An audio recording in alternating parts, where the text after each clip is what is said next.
श्री कृष्ण ने किया शिशुपाल का वध। श्री कृष्ण अपने पिता वासुदेव जी की बहन अर्थात अपनी बुआ के घर गए। तब श्री कृष्ण की बुआ ने उनसे वचन लिया कि वे शिशुपाल का वध नहीं करेंगे। अपनी बुआ को भी दुखी नहीं करना चाहते थे, अतः उन्होंने वचन दिया कि वे शिशुपाल की 100 गलतियां क्षमा कर देंगे, परंतु 101वीं भूल पर वे उसे अवश्य दंडित करेंगे। महाभारत काल में राजकुमार युधिष्ठिर के युवा राज्याभिषेक के समय शिशुपाल श्री कृष्ण को अपशब्द कहे जा रहा था, लेकिन अपनी बुआ को दिए वचन के लिए कृष्ण चुप थे। लेकिन शिशुपाल अपमान किए जा रहा था। अपमान करते करते उसे ज्ञात नहीं रहा कि कितने पाप किया और 100 अपशब्द पूरा होने के बाद जब 101 अपशब्द कहा, तब भगवान श्री कृष्ण ने अपने सुदर्शन चक्र का आह्वान किया और इससे शिशुपाल का वध कर दिया।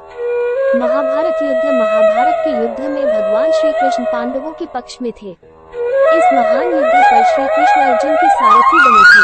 इस युद्ध में पांडव और कौरवों का आमना-सामना हुआ था।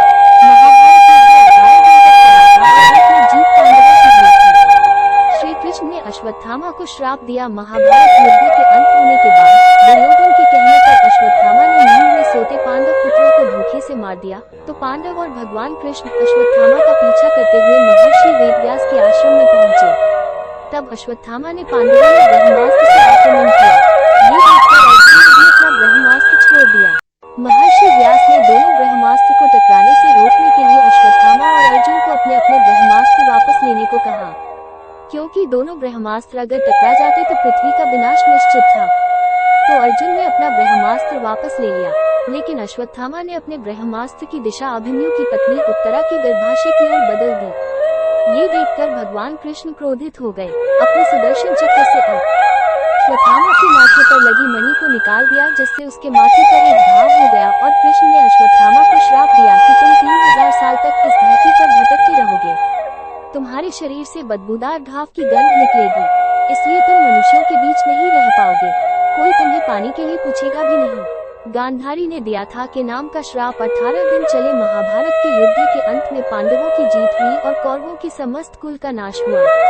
जब हस्तिनापुर में युधिष्ठिर का राजतिलक हो रहा था, माता गांधारी ने महाभारत युद्ध के लिए श्री कृष्ण को दोषी ठहराते हुए श्राप दिया कि जिस प्रकार कौरवों के वंश का नाश हुआ है, ठीक उसी प्रकार यदुवंश का भी नाश होगा। बलराम जी के देह त्यागने के बाद एक दिन श्री कृष्ण पीपल के नीचे ध्यान की मुद्रा में बैठे हुए थे। तब एक शिकारी उधर से जा रहा था और उसे लगा कि कोई हिरन है और बिना कोई विचार किए वहीं से एक तीर छोड़ दिया, जो कि श्री कृष्ण के तलवे में जाकर लगा। शिकारी पास जाकर देखा तो वहाँ पर श्री कृष्ण थे। इसके बाद उसे बहुत पश्चाताप हुआ और वह क्षमायाचना करने लगा। तब श्री कृष्ण ने उसे कहा कि जो मैं चाहता था तुमने वो किया है और इसके लिए तुम्हें स्वर्गलोक की प्राप्ति होगी। इसके बाद उन्होंने अपने प्राण त्याग दिए और भगवान कृष्ण की मृत्यु हो गई। फिर कृष्ण की मृत्यु के बाद अर्जुन ने भगवान कृष्ण का अंतिम संस्कार किया। लेकिन क्या आपको पता है अपना शरीर छोड़ने समय भगवान कृष्ण कितने वर्ष के थे? तो आपको बताना चाहूंगा, देह त्यागने के समय भगवान श्री कृष्ण 125 वर्ष के थे। भगवान कृष्ण की विदा होते ही द्वारका नगरी